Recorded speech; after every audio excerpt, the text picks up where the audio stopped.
Petit rappel pour l'émaillage. Donc, voici ce que tu as besoin quand tu vas émailler les chaudières d'émail. Tu as les noms des couleurs écrits sur les chaudières. Tu as besoin de cuillères pour brasser, les pinces à émaillage, une petite, peut-être que tu vas avoir besoin d'une petite tasse à mesurer pour verser. Prépare-toi d'avance un petit plat d'eau, une éponge, puis une planche avec un papier pour déposer tes pièces. Donc, l'idée avec l'émaillage, on se souvient qu'on doit bien brasser puis aller jusqu'au fond pour tout vraiment faire relever la matière qui est déposée au fond. On brasse entre les pièces aussi parce qu'une glaçure mal brassée va donner une couleur décevante. Donc, on brasse bien. Alors, les techniques, si je veux émailler ma pièce au complet de la même couleur, je peux utiliser une pince à émailler. Donc, on attrape la pièce par la paroi, le côté. OK? Et là, je vais la tremper, hop, au complet, comme ça, en l'entrant de cette façon-là dans la glaçure pour que ça rentre à l'intérieur. 1, 2, 3, 4, 5. Hop, je sors comme ça en vidant. Donc ça, c'est quand on veut émailler notre pièce toute la même couleur. Je voulais faire deux couleurs différentes. Donc là, j'ai le bleu, l'œuf de merle et le noir.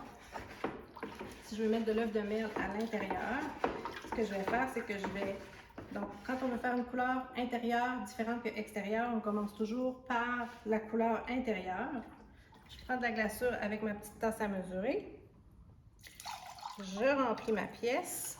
Je m'assure qu'il y a de la glaçure tout autour. Hop, là, j'ai fait plein de coulisses. Fait que là, si je veux les enlever, je me dépêche à le faire tout de suite. Je peux l'enlever en partie. Mon Dieu, j'ai vraiment tout beurré.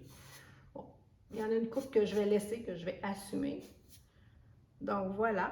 Je vais venir aussi tremper la lèvre de ma pièce dans la couleur de l'intérieur. Parce que c'est beaucoup plus facile, ou même que je vais y aller un petit peu comme ça. Inspiration du moment.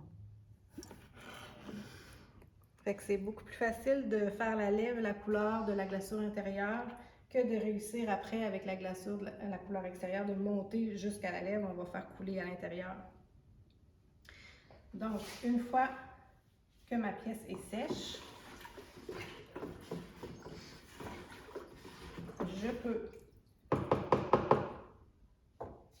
agripper ma pièce, je te montre comment, comme ça avec mes doigts à l'intérieur.